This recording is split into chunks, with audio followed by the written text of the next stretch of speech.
सभी को प्यार भरा नमस्कार। मैं शशि कुमार मेरे YouTube चैनल फिजिक्स पाठशाला में आप सभी का तहे दिल से स्वागत करता हूं। इसके पिछले वाले वीडियो में हम लोगों ने कूलम्स लॉ पे कुछ न्यूमेरिकल्स किए थे, है ना, और उसका कुछ न्यूमेरिकल्स बच गया है जिसको आज के इस वीडियो में हम लोग कवर करेंगे। ठीक, तो आज का हमारा पहला क्वेश्चन है, एक काम कीजिए, कॉपी पेन निकाल लीजिए और क्वेश्चंस मेरे साथ बनाना स्टार्ट कीजिए। ठीक है, पहला क्वेश्चन है कि two spherically equally charged identical metal sphere, मतलब दो स्फेरिकल चार्ज्ड स्फेयर है और कैसा है, तो आइडेंटिकल है। आइडेंटिकल मतलब दोनों पे सेम चार्ज है, दोनों का सेम मटेरियल है। ठीक है, स्फेयर का नाम है ए और बी, ए और बी, स्फेयर ए और स्फेयर बी, दोनों आइडेंटिकल। ठीक, मतलब इस पे अगर क्यू चार्ज होगा तो इस पे भी क्यू चार्ज होगा। ठीक, ripple each other with force F, और दोनों पे आइडेंटिकल चार्ज है तो दोनों एक दूसरे को रिपल ही करेगा। ठीक है, और किस फोर्स से रिपल कर रहा है, तो एफ फोर्स से रिपल कर रहा है। ठीक, और थर्ड आइडेंटिकल चार्ज स्फीयर सी, मतलब एक तीसरा आइडेंटिकल चार्ज स्फीयर है सी, सी इज टचेस विथ ए, मतलब सी को ए के साथ टच कराया गया, एंड देन विथ बी, उसके बाद फिर सी को बी के साथ टच कराया गया, and finally remove from both, और उसके बाद रिमूव कर दिया गया, दोनों से अलग कर दिया गया। ठीक है, कह रहा what is the new force of repulsion between A and B. अब कह रहा है कि पहले सी को ए के साथ टच कराया गया, फिर सी को बी के साथ टच कराया गया और रिमूव कराया गया। ठीक, अब पूछ रहा है कि ए और बी के बीच में जो रिपल्सिव फोर्स पहले था अब क्या हो गया, बदल चुका होगा। देखते हैं कितना होगा। पहले तो एफ था, अब कितना हो गया। तो पहले मान लेते हैं कि इन दोनों के बीच का दूरी कितना था, आर था, और इन दोनों के बीच में फोर्स ऑफ रिपल्सन कितना था, फोर्स ऑफ रिपल्सन तो के या फिर 1/4 पाई एप्सिलॉन नॉट Q1, इस पे चार्ज Q, इस पे भी charge Q, Q Q Q into Q, Q square हो जाएगा, डिवाइड बाय डिस्टेंस का स्क्वायर, डिस्टेंस का स्क्वायर मतलब R स्क्वायर, मतलब पहले ये फोर्स था। अब कितना फोर्स है देखते हैं। A को क्या किया गया है, सबसे पहले C के कांटेक्ट में लाया गया है, C को A के कांटेक्ट में लाया गया। अब जैसे ही C A के कांटेक्ट में आएगा, चूंकि ये दोनों आइडेंटिकल है तो A का आधा चार्ज C को मिल जाएगा, चार्जिंग बाय कंडक्शन, है ना। ठीक है, तो क्या होगा, ये A और C जैसे ही टच में आएगा क्या होगा, A के पास चार्ज आएगा Q/2 और C के पास भी चार्ज आ जाएगा Q/2। अब क्या किया गया है, C को B के टच में लाया गया, C को B के टच में लाया। बताइए B के पास चार्ज कितना था, B के पास तो चार्ज Q था, B के पास चार्ज Q था। अब C के टच में लाया गया, C के पास चार्ज कितना, तो C के पास चार्ज Q/2। तो अब बताइए ये दोनों चार्ज मिल करके आधा आधा दोनों में बढ़ जाएगा, तो टोटल चार्ज कितना है, देखिए ये Q और ये Q/2 कितना होगा, 3Q/2 है कि नहीं। देखिए Q और ये Q/2, Q/2 कितना हो जाएगा, ये एक और आधा, है ना, Q ये हो जाएगा 2Q प्लस ये Q कितना 3Q/2। अब 3Q/2 टोटल चार्ज है। अब इस टोटल चार्ज का आधा इसको मिलेगा, आधा इसको मिलेगा, टचिंग के बाद ये B और C, B को कितना मिलेगा, इस Q 3Q/2 का आधा, मतलब कितना मिलेगा 3Q/4, और इसको कितना मिलेगा, इसको मिलेगा 3Q/4। अब सवाल में कह रहा है what is the new force of repulsion between A and B, मतलब ए एंड बी के बीच में अब नया फोर्स ऑफ रिपल्सन क्या होगा। अब देखिए तो ए और बी, ए और बी के पास चार्ज कितना आ गया, ए के पास चार्ज आ गया है Q/2, Q/2, और बी के पास चार्ज कितना आ गया, बी के पास चार्ज आ गया है 3Q/4, है ना। तो न्यू फोर्स ऑफ रिपल्सन निकालते हैं, एफ न्यू, एफ न्यू क्या होगा बताइए, 1/4 pi epsilon not Q1 into Q2, मतलब Q/2 into 3Q/4 divide by distance का square divide by R square. तो ये कितना आएगा, 1/4 pi epsilon not Q square upon 8 R square. ठीक है, इसको जरा सही तरीके से लिख लेते हैं। 1/4 pi epsilon not Q square by r square into 3/8।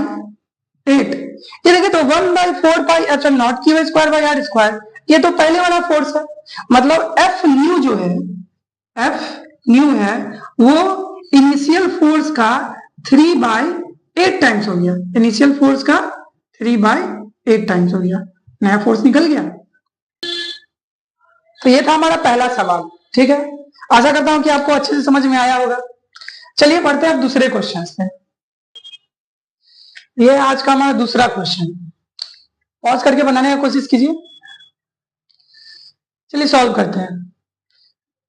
क्या क्वेश्चन कि two spherically equally charge identical metallic sphere है ना, मेटल स्फीयर है ए और बी, और रिपल कर रहा है दोनों एक दूसरे को 2 × 10⁻⁵ न्यूटन से।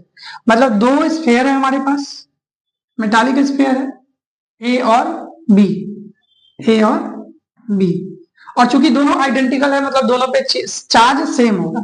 ठीक है, चार्ज सेम होगा, और दोनों एक दूसरे को रिपल कर रहा है, दोनों एक दूसरे को रिपल कर रहा है। किस फोर्स से रिपल कर रहा है? तो फोर्स दे रखा है। अच्छा, रिपल्सन फोर्स अगर हम निकाले तो कितना होगा? 1/4 pi epsilon not Q1 × Q2 मतलब Q square divide by distance का स्क्वायर, डिवाइड बाय डिस्टेंस का स्क्वायर। हालांकि क्वेश्चन में डिस्टेंस दे नहीं रखा है, लेकिन अपने मन से हम लोग ले रहे हैं कि हाँ इन दोनों के बीच का दूरी कितना है? r दूरी है। ठीक, डिस्टेंस का स्क्वायर बराबर कितना दे रखा है? 2 × 10⁻⁵ न्यूटन। ठीक, अब कह रहा है ए थर्ड आइडेंटिकल अनचार्ज स्फीयर सी, एक तीसरा आइडेंटिकल अनचार्ज स्फीयर है सी, जिसको टच कराया गया है ए के साथ। ठीक है, टच कराते हैं।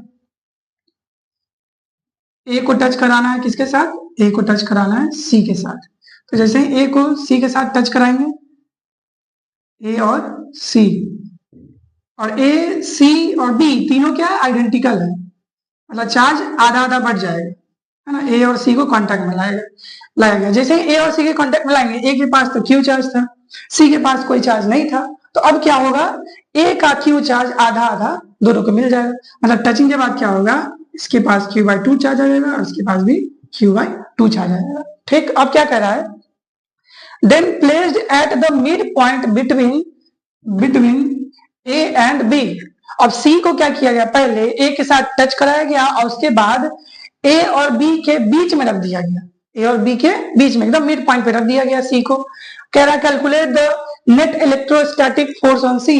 मतलब सी को जब बीच में रखेंगे तो सी पर नेट फोर्स कितना लगेगा वही निकालना है। ठीक है, तो मतलब ए और बी, ए और बी के बीच में कितना दूरी था?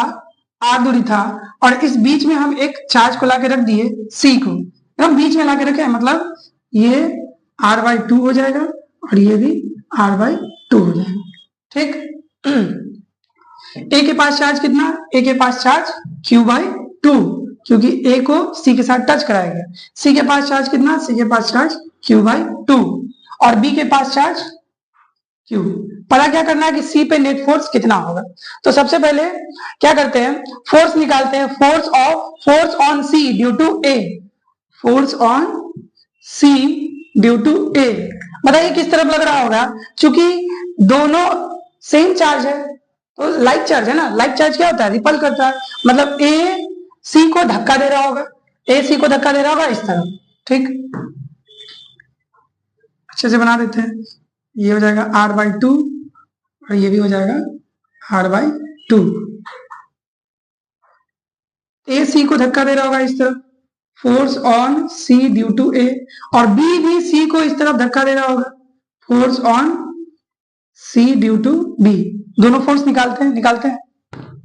Force on C due to A कितना हो जाएगा? 1/4 pi epsilon not Q1 Q/2 है, Q/2 है, Q2 भी Q/2 है, Q2 भी Q/2 है, और डिस्टेंस r/2 है, डिस्टेंस r/2 का स्क्वायर।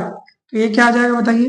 1/4πε0, ये हो जाएगा Q²/4 इंटू R²/4, है ना।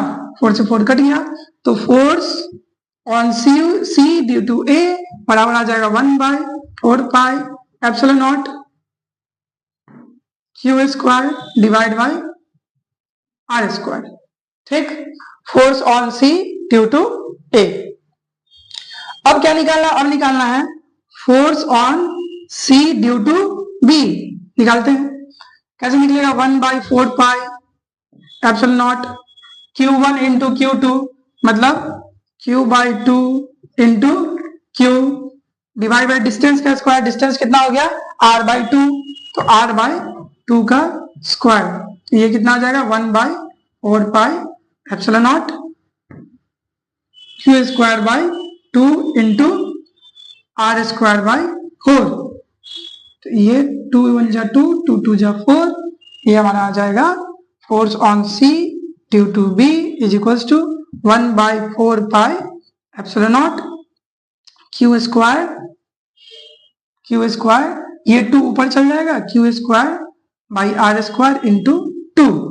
ठीक, ये था force on C due to B, और ये force on C due to A. देखिएगा दोनों फोर्स इक्वल, दोनों फोर्स अपोजिट है। ये force on C due to A इस तरफ लग रहा है, किस तरफ लग रहा है, तो ए से बी की तरफ लग रहा है, और force on C due to B किस तरफ लग रहा है, तो बी से ए की तरफ लग रहा है। तो नेट फोर्स निकालना है, तो नेट फोर्स कैसे निकालेंगे, नेट फोर्स घटा करके निकालेंगे। जैसे एक एग्जांपल देखिए कि एक ब्लॉक है, इस पे इस तरफ लग रहा है 10 न्यूटन फोर्स और इस तरफ लग रहा है 6 न्यूटन फोर्स। हम अगर आपसे पूछे कि बताइए इस ब्लॉक पे नेट फोर्स कितना होगा, तो आप कहिएगा इस ब्लॉक पे नेट फोर्स 4 न्यूटन है। तो कैसे निकाले, तो बड़े फोर्स में से छोटे फोर्स को घटा करके 10 में से 6 हो जाएगा 4। तो यहां भी वही काम करेंगे, निकालते हैं नेट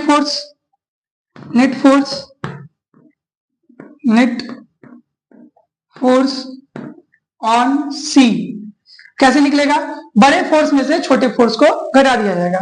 ये देखिए ये हमारा बड़ा फोर्स है, 2 टाइम्स ऑफ 1/4πε0 Q²/R², और ये है 1/4πε0 Q²/R²। तो नेट फोर्स ऑन सी क्या हो जाएगा, force on C due to B minus force on C due to A, है ना। तो दोनों को घटाते हैं, तो ये 1/4πε0 Q²/R² इंटू 2 माइनस 1/4πε0 Q²/R²। ठीक, अब कोई कुछ नजर आ रहा है कि 2 माइनस 1 है। अगर इन दोनों में हम 1/4πε0 Q²/R² कॉमन निकाले तो कितना बचेगा, 2 - 1 बचेगा। 1/4πε0 Q²/R² दोनों में कॉमन निकालते हैं, तो इसमें कॉमन निकालेंगे तो 2 बचेगा, इसमें कॉमन निकालेंगे तो 1 बचेगा, तो 2 - 1 1 हो जाएगा। तो नेट फोर्स कितना हो जाएगा, 1/4πε0 Q²/R², जो कि कितना के बराबर है, जो कि 2 इंटू 10⁻⁻5 न्यूटन के बराबर है। और ये फोर्स किस तरफ लग रहा होगा, तो ये फोर्स लग रहा होगा, किधर लग रहा होगा, फ्रॉम बी टू ए, है ना। Force on C due to B is greater than force on C due to A, इसलिए नेट फोर्स किस तरफ लगेगा, इस तरफ लगेगा। ठीक है, तो ये हमारा गया net force on charge C. ठीक, तो ये था हमारा दूसरा क्वेश्चन। अभी तक हम लोगों ने सिर्फ 2 चार्ज पे ही डील किया है ना, कि एक चार्ज यहाँ Q1 रखा है और दूसरा चार्ज R दूरी पर Q2 रखा है। तो Q1 Q2 पे या Q2 Q1 पे कितना फोर्स लगाएगा, तो फोर्स लगाएगा 1/4πε0 Q1 into Q2 divide by R²। अगर कोई तीसरा चार्ज या चौथा चार्ज आ जाए तब क्या करेंगे, तब वहां पे हम लोग प्रिंसिपल ऑफ सुपरपोजिशन लगाएंगे। क्या लगाएंगे, प्रिंसिपल ऑफ सुपरपोजिशन। सुनिएगा प्रिंसिपल ऑफ सुपरपोजिशन कैसे लगाएंगे और क्या होता है प्रिंसिपल ऑफ सुपरपोजिशन। अब हमारे पास दो चार्ज नहीं होंगे, अब हमारे पास मान लीजिए दो या तीन चार्ज, चार या पांच चार्ज ऐसा कुछ होंगे, मतलब एक से दो से ज्यादा चार्ज होंगे, ठीक है। तो मान लेते हैं एक Q1 चार्ज यहाँ रखा है और Q2 चार्ज यहाँ रखा है और Q3 चार्ज यहाँ रखा है और एक Q चार्ज यहाँ पे रखा हुआ है, और इस Q चार्ज पे हमें नेट फोर्स निकालना है, टोटल फोर्स निकालना है इस Q चार्ज पे कितना होगा, है ना। तो क्या किया जाएगा, तब उस वक्त हमें प्रिंसिपल ऑफ सुपरपोजिशन लगाना पड़ेगा। तो प्रिंसिपल ऑफ सुपरपोजिशन क्या कहता है, देखिए क्या कहता है। सबसे पहली बात, ये Q3 इस पे फोर्स लगा रहा होगा इस तरफ F3, और ये Q1 इस पे ऐसे फोर्स लगा रहा होगा ऐसे F1, और ये Q2 इस पे ऐसे फोर्स लगा रहा होगा F2।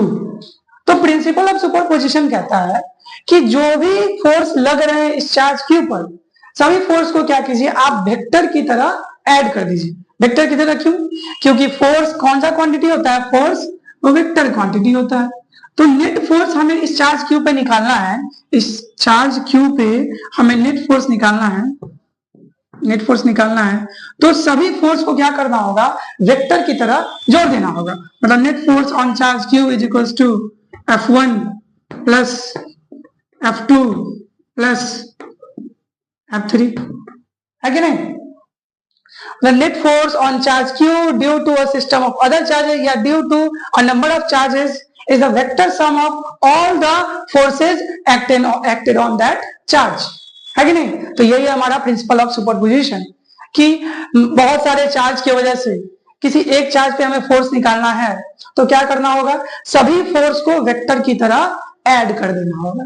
यही है हमारा प्रिंसिपल ऑफ सुपरपोजिशन। तो प्रिंसिपल ऑफ सुपरपोजिशन लिखते हैं, आप लिखिए, principle of superposition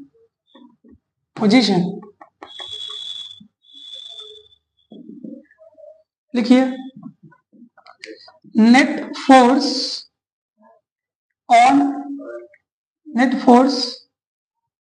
a charge due to a number of charges, due to a number of charges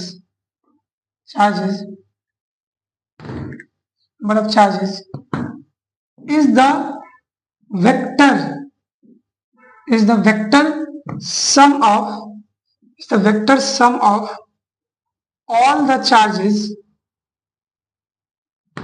vector sum of all the forces acted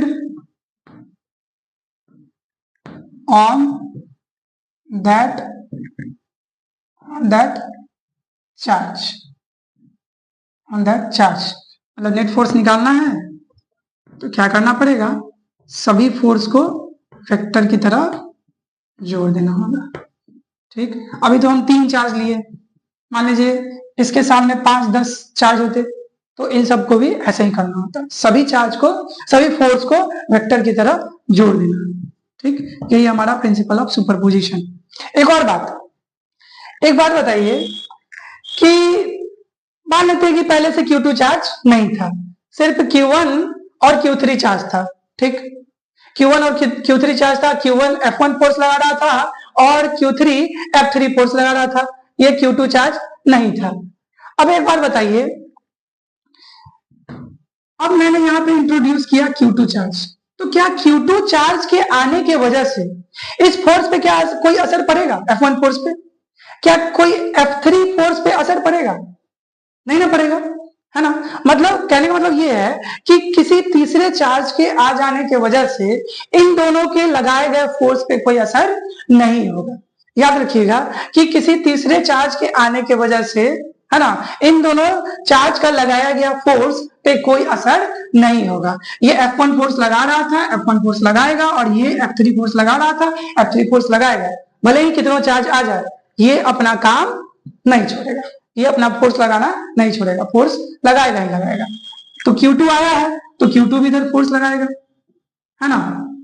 और Q2 जो force लगा रहा होगा F2 इस पर भी कोई असर नहीं होगा इन दोनों की वजह से। Q2 जो फोर्स लगा रहा है F2 इस पर भी कोई असर नहीं होगा Q1 और Q2 के वजह से, ठीक। तो ये बात याद रखिएगा। तो यही हमारा प्रिंसिपल ऑफ सुपरपोजिशन। चलिए अब प्रिंसिपल ऑफ सुपरपोजिशन पे कुछ अच्छे अच्छे क्वेश्चंस करते हैं, ठीक। ये हमारा प्रिंसिपल ऑफ सुपरपोजिशन का पहला क्वेश्चन, चलिए सॉल्व करते हैं। कह रहा है consider 3 equal charges Q at the vertices of an equilateral triangle. मतलब 3 चार्ज है और कहां रखा है, वर्टिसेस, मतलब इस वर्टेक्स पे रखा हुआ है Q चार्ज, ठीक। और चार्ज कैसा है, तो ट्रायंगल कैसा है, तो ट्रायंगल इक्विलेटरल ट्रायंगल है, ठीक। जिसका साइड क्या है, जिसका साइड L है, जिसका साइड L है। आगे बोल रहा है what is the force on a charge Q with the same sign as Q। मतलब फोर्स क्या होगा एक चार्ज Q पे placed at the centroid of the triangle. सबसे पहले ही समझना होगा सेंट्रॉइड क्या होता है। मीडियन, इस ट्रायंगल में 3 मीडियन होंगे, एक मीडियन ये, दूसरा मीडियन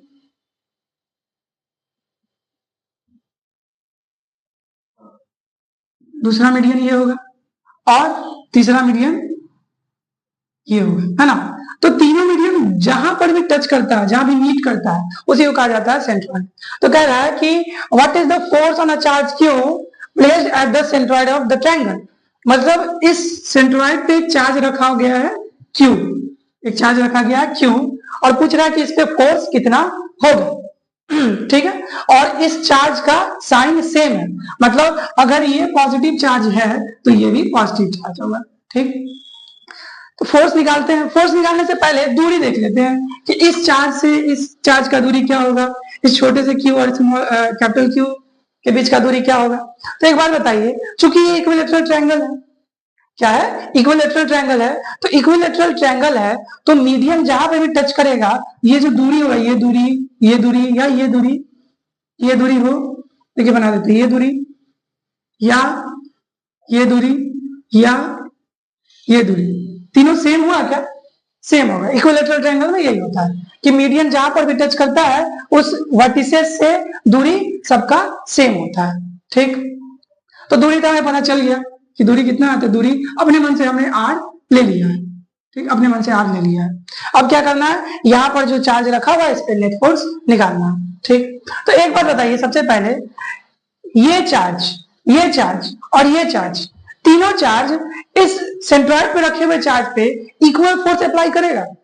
इक्वल फोर्स क्यों, क्योंकि देखिए चार्ज का मैग्नीट्यूड सेम है, तीनों केस में चार्ज का मैग्नीट्यूड सेम है और दोनों के बीच का दूरी भी सेम है, R, मतलब तीनों सेम फोर्स अप्लाई करेगा। तो कुछ ऐसा होगा, देखिए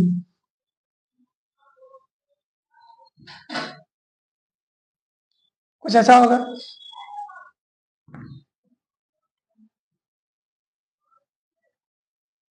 कि यहाँ पे जो भी चार्ज रखा हुआ है इस पे एक फोर्स लगेगा, ये Q चार्ज इस पे फोर्स लगा रहा होगा इस तरफ F। चलिए इसका पोजीशन का नाम दे देते हैं, पोजीशन पहला, पोजीशन दूसरा, पोजीशन तीसरा, ठीक। तो ये पोजीशन पहला वाला चार्ज फोर्स लगा रहा होगा इस Q चार्ज पे F1। सिमिलरली यहाँ पर जो चार्ज रखा हुआ वो भी इस पे फोर्स लगा रहा होगा इस तरफ, है ना, ये होगा हमारा F2 और ये भी चार्ज इस पे इस तरफ फोर्स लगा रहा होगा F3। और F1, F2, F3 तीनों आपस में बराबर होगा, F1, F2 और F3 तीनों आपस में बराबर होगा, ले लेते हैं कि ठीक है F के बराबर है, ठीक। तो एक काम करते हैं, सबसे पहले F1 और F2 का रिजल्टेंट निकाल लेते हैं। क्या निकाल लेते हैं, F1 और F2 का रिजल्टेंट, ठीक। Resultant force of F1 and F2। तो प्रिंसिपल ऑफ सुपरपोजिशन लगाएंगे, क्या करेंगे, इन दोनों फोर्स को वेक्टर की तरह जोड़ देंगे, ठीक है। तो ये क्या हो जाएगा, F1 प्लस F2। और ये दो वेक्टर को कैसे जोड़ा जाता है, एक बार देख लीजिए, दो वेक्टर को कैसे जोड़ा जाता है कि अगर A वेक्टर इस तरफ है और B वेक्टर इस तरफ है, दोनों के बीच का एंगल अगर थीटा है है ना। तो रिजल्टेंट कैसे निकालते हैं, तो रिजल्टेंट निकालते हैं root under A square plus B square plus 2ab cos theta, where theta is the angle between A and B. तो ये हम लोगों ने क्लास 11 में पढ़ा था, वेक्टर में। ठीक, तो कैसे F1 और F2 को जोड़ेंगे, तो कुछ ऐसा ही जोड़ेंगे, root under F1 square plus F2 square plus 2F1 into F2 into cos theta. अब यहाँ पे मुद्दा है कि थीटा कितना है, ये F1 और F2 के बीच का एंगल कितना है, ये एंगल कितना है, तो एंगल हमको पता करना होगा कि एंगल कितना होगा। देखिएगा ये एंगल कितना होगा,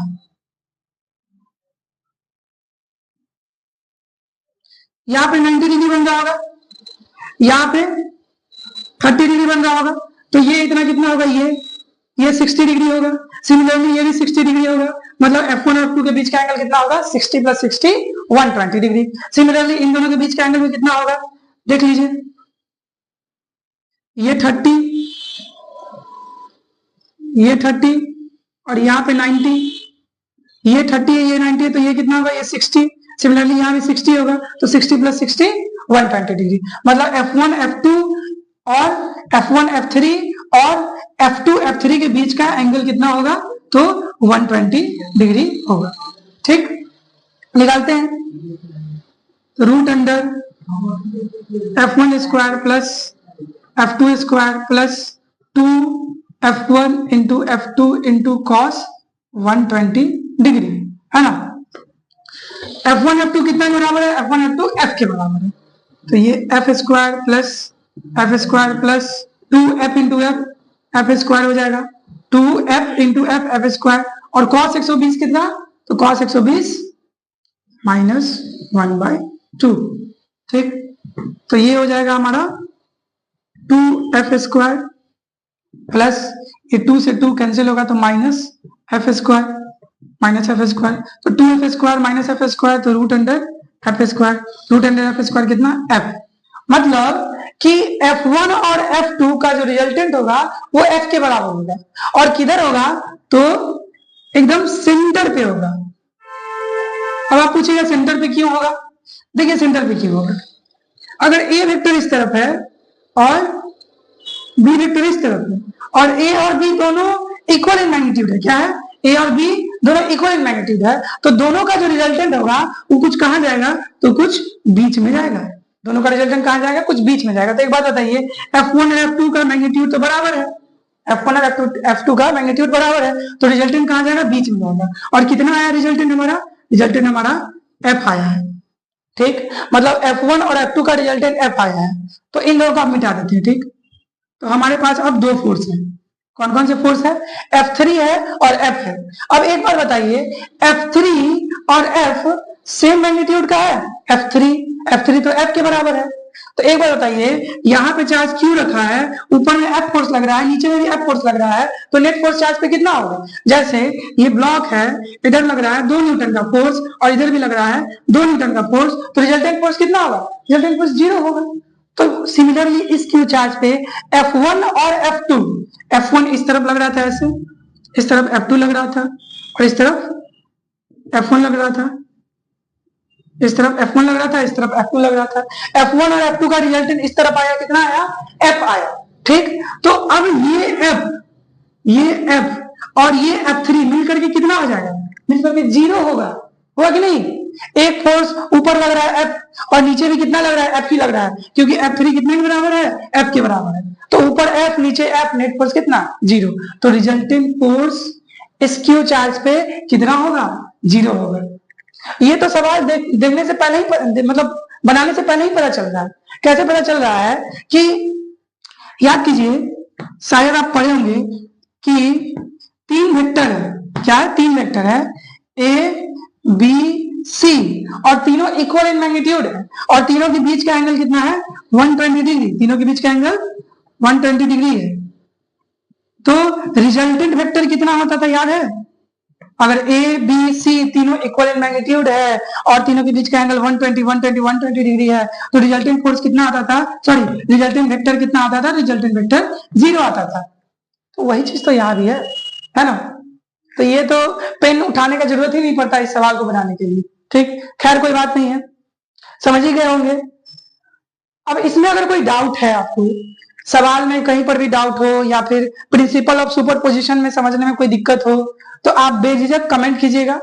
और इसके आगे का जो टॉपिक्स है वो अगले लेक्चर में देखेंगे।